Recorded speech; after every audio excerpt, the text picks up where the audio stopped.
रूप से बलात्कार करने के बाद एक बालिका को मार दिया गया। उसका नाम था निर्भया।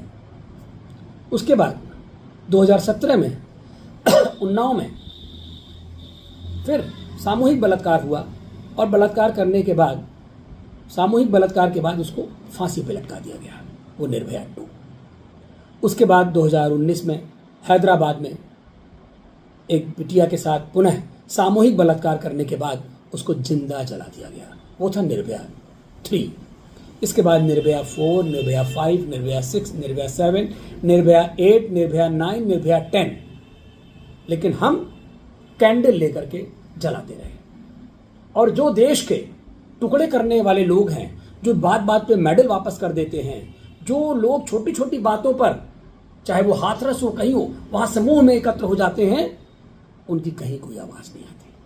और उसके बाद भी जनता उनके पीछे खड़ी रहती है।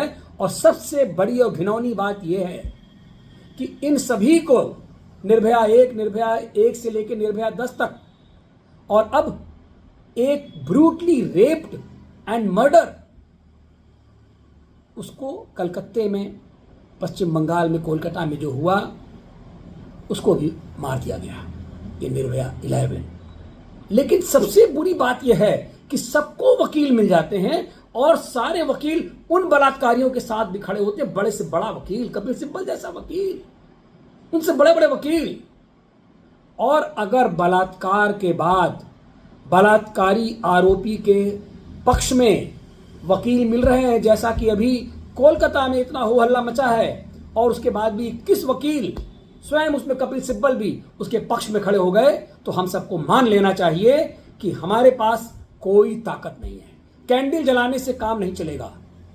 और सरकारों को भी चेताना पड़ेगा कि बलात्कार के लिए एक अलग एक्शन होना चाहिए। और उन वकीलों को भी समाज से बहिष्कृत करना होगा। उन वकीलों को भी सुप्रीम कोर्ट उनको भी सुमो मोटो में लेकर के पूछे कि किस प्रकार से उन्होंने उसका साथ दिया, बलात्कारी का साथ दिया।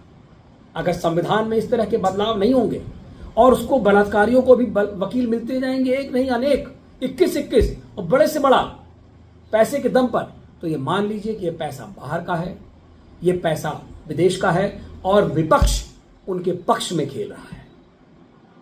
हम सबको एक होकर के कुछ बड़ा करने के बारे में सोचना होगा जब कभी भी, क्योंकि बलात्कार यह सामाजिक बुराई है, यह सरकारी बुराई नहीं है, लेकिन विपक्ष इसको सरकारी बुराई बनाता है। और विपक्ष की पूरी कोशिश होती है सरकारी बुराई बनाने की, और जो पक्ष में वकील खड़े हैं वो भी उसको बुराई बनाने की बात करते हैं। कोई रिश्ता तक बना दिया जाएगा।